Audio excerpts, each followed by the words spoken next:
Outwitting the Devil, Chapter 5, the confession continues. This confession of yours stop right here. Your statement will be sound, but fortunately for millions of your victims who will gain their release because of your confession, this interview will continue until you have supplied me with the weapon by which you will eventually be restrained from domination of people through their fears and superstitions. Remember, Your Majesty, your confession has just begun. After I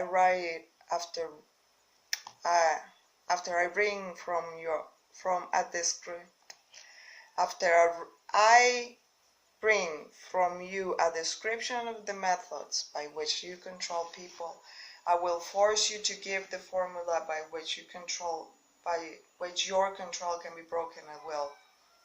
Sorry about that. It is true I shall not remain here long enough to defeat you, but the published word we leave behind will be deathless because it will consist of truth. You fear the opposition of no individual because you know it will be short, but you do fear truth. You fear truth and nothing else, for the reason it is slowly but definitely giving human beings freedom from all manner of fear. Without the weapon of fear, you will be helpless and entirely unable to control any human being. It is that true or false? I have no alternative but to admit that what you say is true. Now that we understand each other, let us go ahead with your confession, but before we continue, I may as well take time out to do a little boosting on my own account. Now that you have had your fling at it, I will confine myself to one question, the answer to which will give me all the satisfaction I want. It is not true. Is it not true that you control only the minds of those who have allowed the drifting habit to be fixed upon them?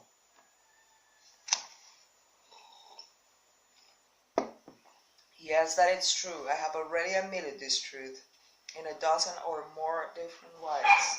Why do you tantalize me by repeating the question? There is power in repetition. I am forcing you to repeat the highlights of your confession in as many different ways as possible, so your victims might check this interview and determine its soundness by their own experiences with you. This is one of my little tricks. Do you approve of my method? You couldn't be setting a trap for me for the purpose of doing some more boosting, could you? I'm asking the questions and you're doing the answering. Go ahead now and confess why you are powerless to stop me from forcing this confession from you. I want your confession for aid and comfort to victims of yours whom I intend to release from your control the moment they read your confession.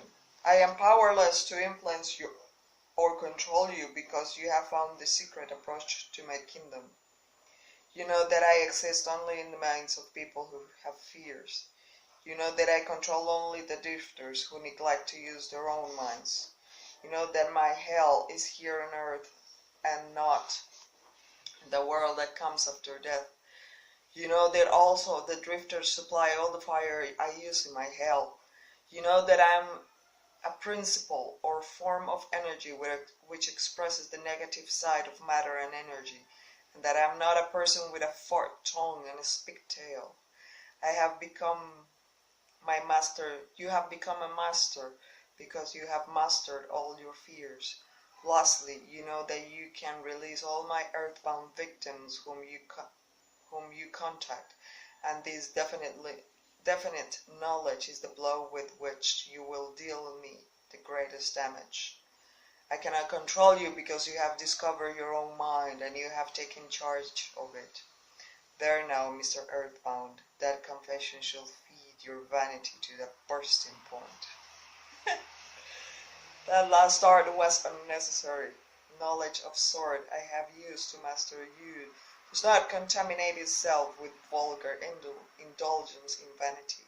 Truth is the one, the and only thing in the world that can stand ridicule. Now let us continue with your confession. What is wrong with the principle of flattery? You use it, you do not. This is very important.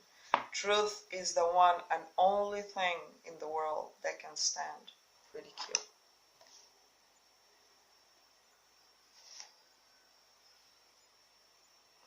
It's very true. Do I use it, man alive? Flattery is one of my most useful weapons. With this deadly instrument, I slay big ones and little ones. Your admission interests me. Go ahead now and tell me how you make use of flattery.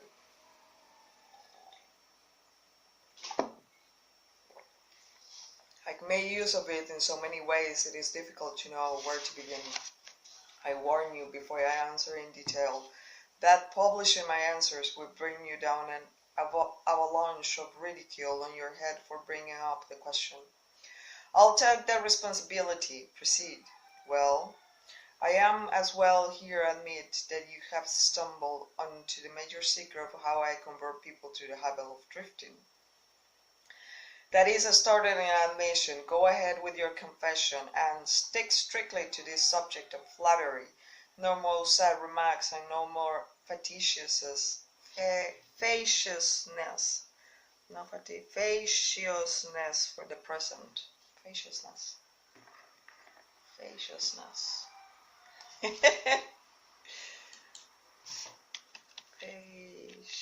¿Cómo se escribe? Facious.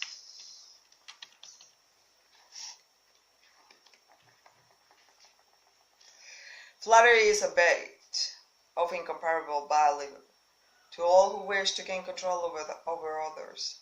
It was powerful pulling qualities because it operates through two of the most common human weaknesses, vanity and egotism. There is a certain amount of vanity and egotism in everyone. In some people, these qualities are so pronounced they literally serve as a rope by which one might be bound. The best of all ropes is flattery. Flattery is the chief bait through which men seduce women. Sometimes, in fact, frequently, women use the same bait to gain control of men, especially men who cannot master through sex appeal. I teach its use to both men and women. Flattery is the chief bait with which my agents wave their way into the confidence of people from whom they procure information needed to carry on warfare.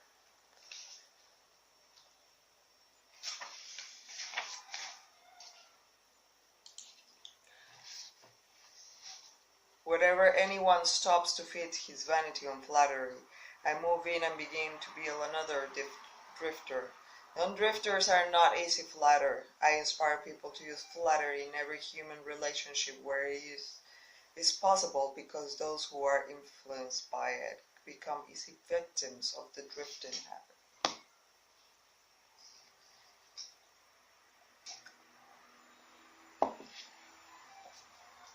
Can you control anyone who is amenable to flattery? Very easily. As I have already told you, flattery is of major importance in alluring people into the habit of drifting. At what age are people most susceptible to flattery? Age has nothing to do with one's susceptibility to flattery. People respond to it in one way or another from the time they become conscious of their own existence until they die. Through what motive can women be most easily flattered? Their vanity. Tell a woman she's pretty or that she wears clothes well. What motive is more effective in harpooning men? Egotism with a capital E. Tell a man he has a strong Herculean body or that he is a great business tycoon, and he will purr like a cat and smile like an opossum. After that, you know what happens.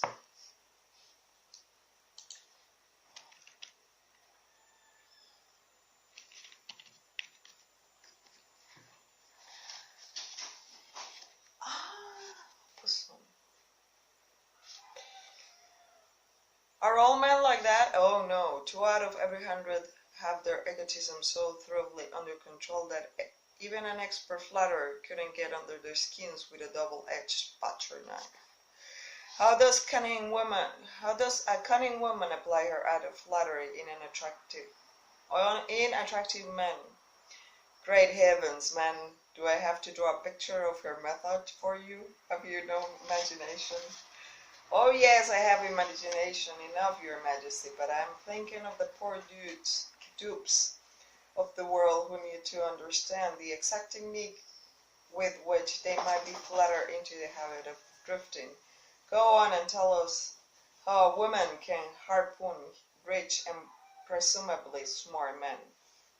This is a devilish trick to play on women, but since you demand the information, I'm helpless to withhold it. Women influence men through a technique consisting first of ability to inject soft, cooing baby tones into their voices, and second by closing their eyes into a half-closed position, which registers hypnotism in connection with flattery of men.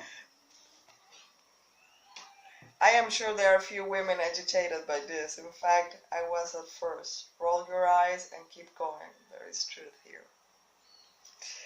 Is that all there is to the business of flattery?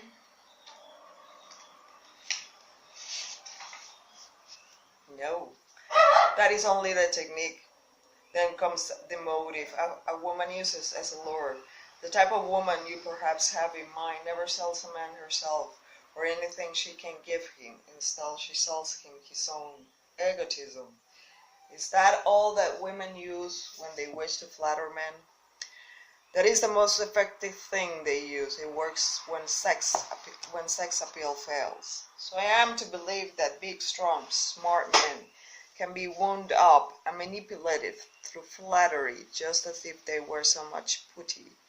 Is that possible? It is possible. It is happening every minute of the day. Moreover, unless they are non-drifters, the bigger they come, the harder they fall when the expert flatterer moves in on them. Tell me of some sort of other tricks with which you cause people to drift in life. One of my most effective devices is failure.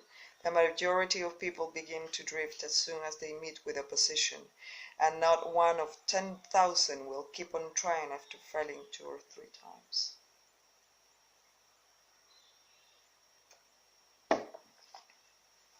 So it is your business to induce people to fail whenever you can. Is that correct? You have it right. Failure breaks down one's morale, destroys self-confidence, subdues enthusiasm, dulls imagination, and drives away definiteness of purpose. Without these qualities, no one can permanently succeed in any undertaking. The world has produced thousands of inventors with ability superior to that of the late Thomas A. Edison, but these men have never been heard of, while the name of Edison will go marching on because Edison converted failure into a stepping stone to achievement, while the others use it as an alibi for not producing results. Is the capacity to surmount failure without being discouraged one of Henry Ford's chief? Is the capacity to surmount failure without being discouraged one of Henry Ford's chief assets? Yes. And this same quality is the chief asset of every man who attains understanding success in any calling. That statement covers lots of territory, Your Majesty. You do not wish to modify it or tone it down a bit for the sake of accuracy. No modification is necessary because the claim is none too broad. Search accurately into the lives of men and women who have achieved enduring success, and you will find without exception that their success has been in an exact proportion to the extent of this surmounting failure. God, I'm gonna be so big! The life of every successful person loudly acclaims that which every true philosopher knows. Every failure brings with it the seed of an equivalent success. But the seed will not germinate and grow under the influence of a drifter. It springs to life only when it is in hands of one who recognizes that most failures are not temporary defeat.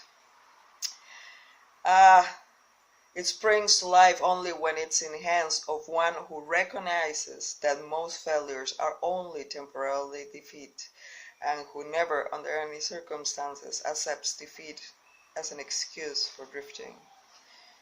If I understand you correctly, you claim there is virtue in failure. What does not seem reasonable? Why do you try to induce people to fail if there is virtue in failure? There is no inconsistency in my claims. The appearance of inconsistency is due to your lack of understanding. Failure is a virtue only when it does not lead one to quit trying and begin drifting. I induce as many people as I can to fail as often as possible for the reason that not one out of 10,000 will keep on trying after failing 2 or 3 times. I'm not concerned about the few who convert failures into stepping stones because they belong to my opposition anyway. They are the non-drifters, and therefore they are beyond my reach. Your explanation clears up the matter. Now go ahead and tell me of some of your other tricks with which you allure people into drifting.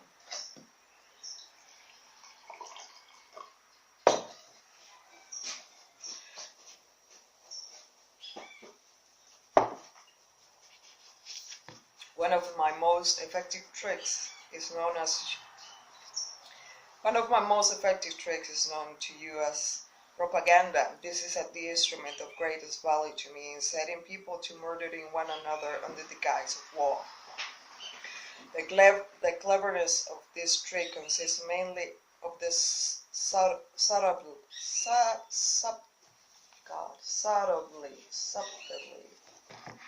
subtly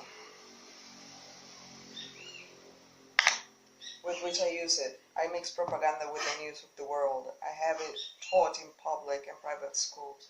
I see that it finds its way into the pulpit. I color moving pictures with it. I see that it enters every home where there is a radio. I inject it into the billboard, newspapers, and radio advertising. I spread it in every place of business where people work.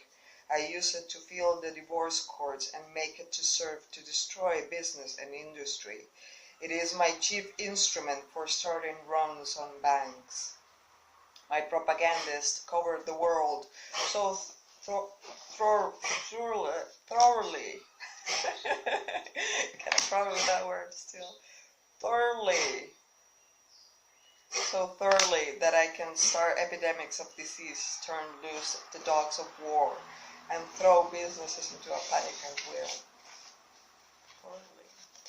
If you can do all that you claim with propaganda, it is little wonder that we have wars and business depressions. Give me a simple description of what you mean by the term propaganda. Just what it is and how does it work. I wish to know particularly how you cause people to drift through the use of this devilish device.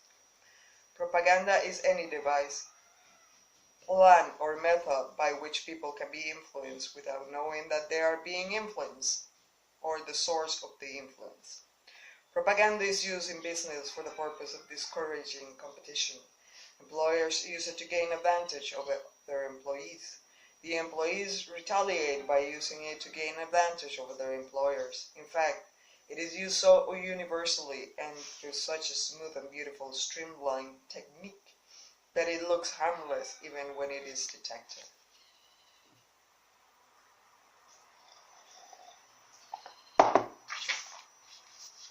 I suppose some of your boys are now engaged in preparing the minds of the American people to drift into some sort of dictatorship. Tell me now how they work.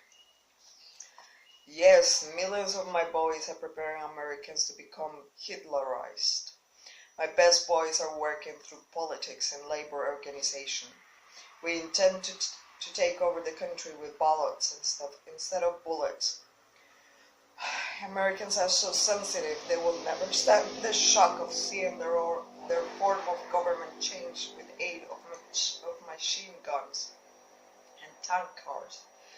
So our propaganda boys are serving them a diet they will swallow by stirring up strife between employers and employees and turning the government against businesses and industry. when propaganda has done its work thoroughly, thoroughly, one of my boys will move as a dictator, and one old man on your Supreme Court with their silly notions of the Constitution will move out. Everyone will be given a job or threat from the government treasury. When men's bellies are filled, they drift freely with one who does the filling. Hungry men get out from under control. Wow, this is happening right now. I have often wondered who invented the clever trick which you call propaganda. From what you tell me it is source and nature, I understand why it is so deadly. Only one as clever as your majesty could have invented such a device with which you dull the reason, that thrown the wheel, and lure men into drifting. Why do you not use your powerful propaganda to gain control of your victims instead of subduing them through fear and annihilating them through warfare? What is fear of the devil except propaganda? You have not observed my technique very carefully, or you would have seen that I am the world's greatest propagandist. I never attain an end by direct, open means which I can achieve through subterfuge and subtlety. What do you suppose I'm using when I plant negative ideas in the minds of men and gain control of them through what they believe to be their own ideas? What would you call that except the cleverness of all forms of propaganda? Surely you are not going to tell me that you destroy people through their own help without their realizing that you are doing what you are doing. That is exactly what I wish you to understand. Moreover, I will show you exactly how the trick is performed. Now we're getting somewhere. Exactly how do you convert human beings into propagandists and lure them into self-imprisonment? Give me the story with all its lurid details. This is the most important part of your confession, and I am consumed with eagerness to gain control of your secret. I can hardly blame you for stalling about answering my question, because you know so well that your answer will snatch millions of innocent victims from your control. You also know that your answer will protect other countless millions of yet unborn people from being victimized by you. It is little wonder that you are hedging about answering.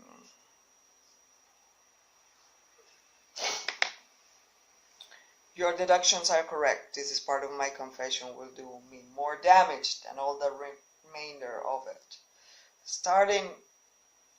Stating your headache in a better way, this part of your confession will save millions of people from your control than all the remainder of it.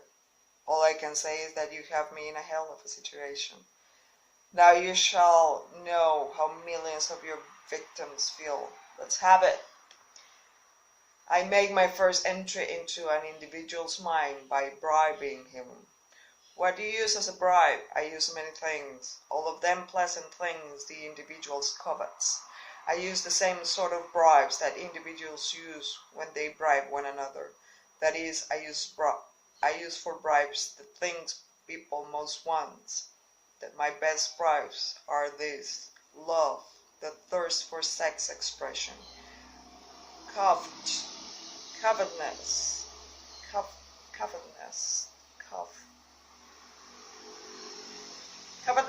for money, the obsessive desire to gain something for nothing, gambling, vanity in women, egotism in men, desire to be master of others, desire for intoxicants and narcotics, desire for self-expression through words and deeds, desire to imitate others, desire for perpetuation of life after death, desire to be a hero or a heroine, desire for physical food.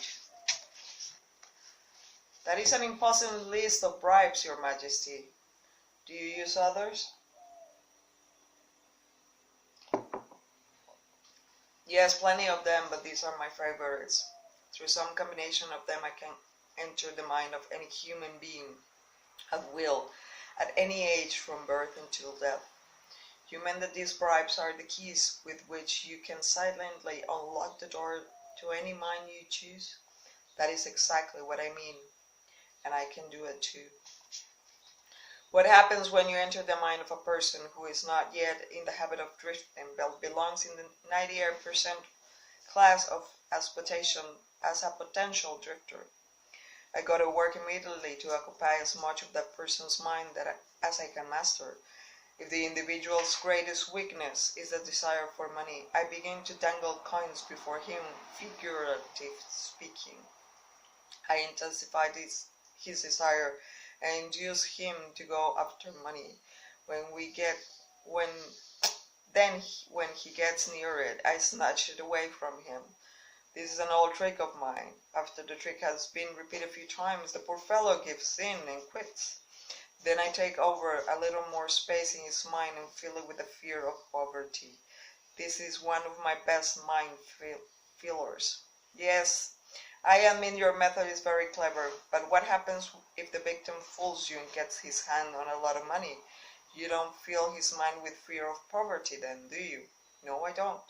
I take over the space by filling it with something which serves my purpose just as well.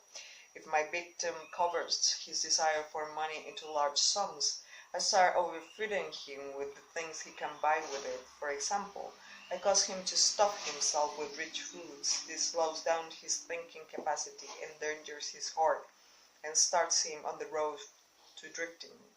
Then I pester him with intestinal poisoning through the surplus food he eats. That also slows down his thinking and gives him a nasty disposition.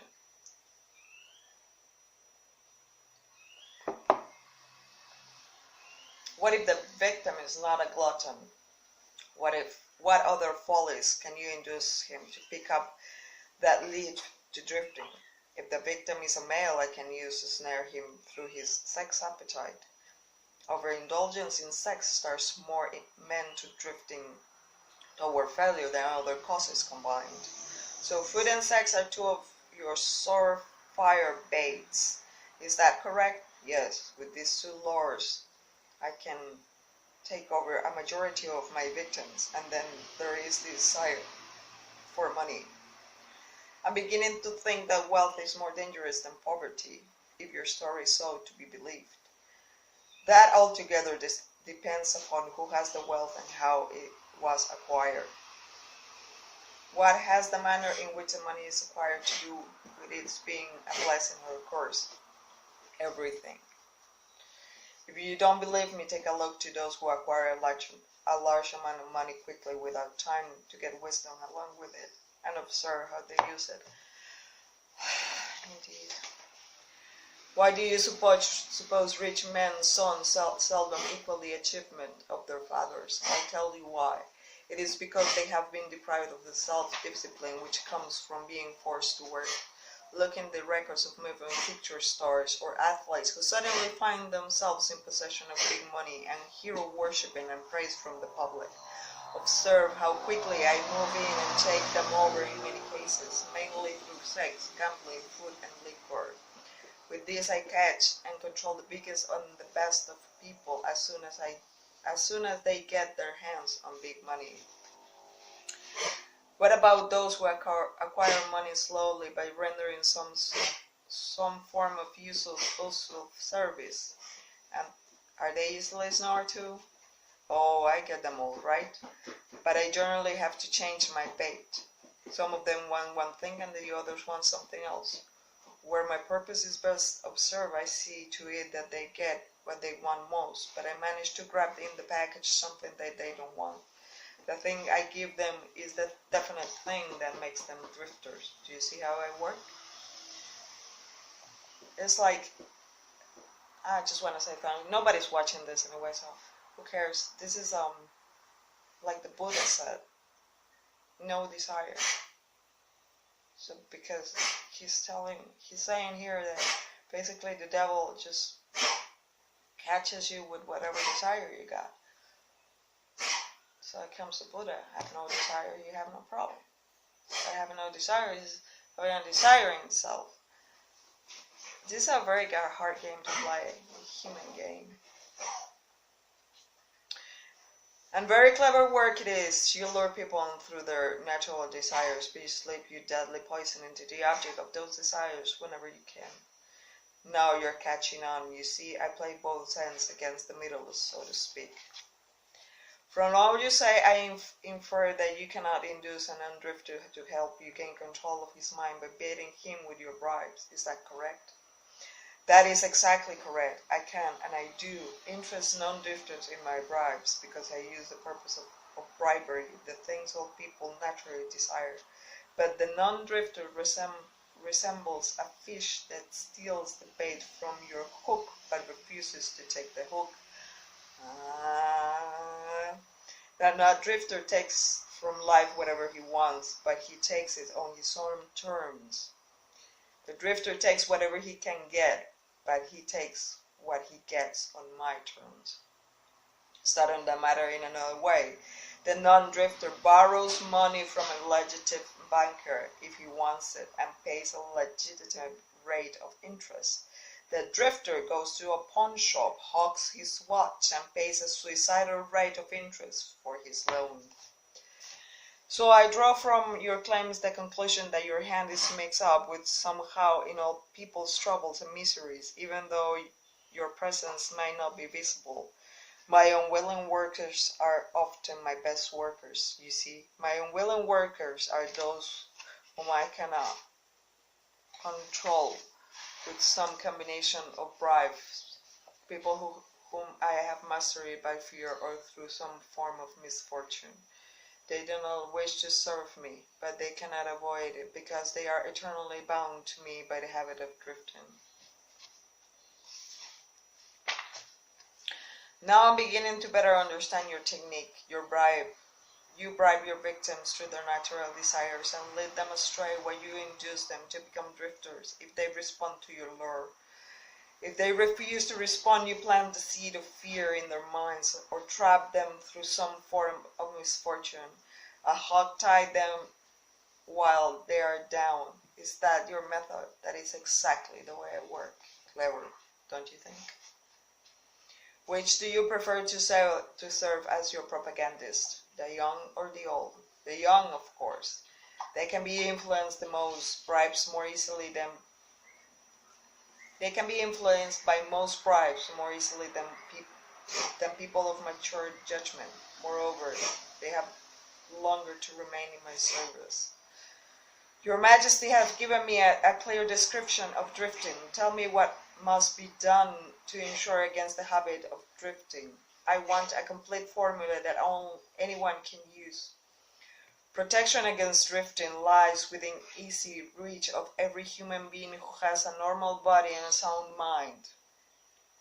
That self-defense can be applied through these simple methods. First, do your own thinking on all occasions. The fact that human beings are given complete control over nothing save the power to think their own thoughts is laden with significance. Second, decide definitely what you want from life, then create a plan of attaining it, and be willing to sacrifice everything else, if necessary, rather than accept permanent defeat. Analyze temporary defeat, no matter of what nature or cause, and extract from it the seed of an equivalent advantage. Be willing to render useful service equivalent to the value of all material things you demand of life, and render the service first. Fifth, recognize that your brain is a receiving set that can be attuned to receive communications from the universal storehouse of infinite intelligence to help you transmute your desires into their physical equivalent. 6. Recognize that your greatest asset is time, the only thing except the power of thought, which you only outright, and the one thing which can be shaped into whatever material things you want. Budget your time so none of it is wasted. Budget your time so none of it is wasted. 7th, recognize the truth that fear generally is filled with which the devil occupies the unused portion of your mind. It is only a state of mind which you can control by filling the space it occupies with faith in your ability to make life provide you with whatever you demand of it. 8. When you pray, do not beg. Demand what you want and insist upon getting exactly that, with not substitutes. 9. Recognize that life is a cruel taskmaster, and that either you master it or it masters you. There is no halfway or compromising point. Never accept from life anything you don't want. If that which you don't want is temporarily forced upon you, you can refuse in your own mind to accept it, and it will make a way for the thing you want. 10th, lastly, remember that your dominating thoughts attract through a definite law of nature, but the shortest and most convenient route, their physical counterpart. Be careful what your thoughts dwell upon. That list looks imposing. Give me a simple formula. I like this guy. That list looks imposing. Give me a simple formula combining all the 10 points. If you had to combine all 10 in one, what it would be? Be definite in everything you do and never lift unfinished thoughts in the mind. Form the habit of reaching definite decisions on all subjects. Can the habit of drifting be broken, or does it become permanent once it has been formed? The habit can be broken if the victim has enough willpower, providing it is done in time. There is a point beyond which the habit can never be broken. Beyond that point, the victim is mine. He resembles a fly that has been caught in a spider's web. He might struggle, but he cannot get out. Each move he makes entangles him more securely. The web in which I entangle my victims permanently is a law of nature not yet isolated by or understood by main science, called hypnotic rhythm.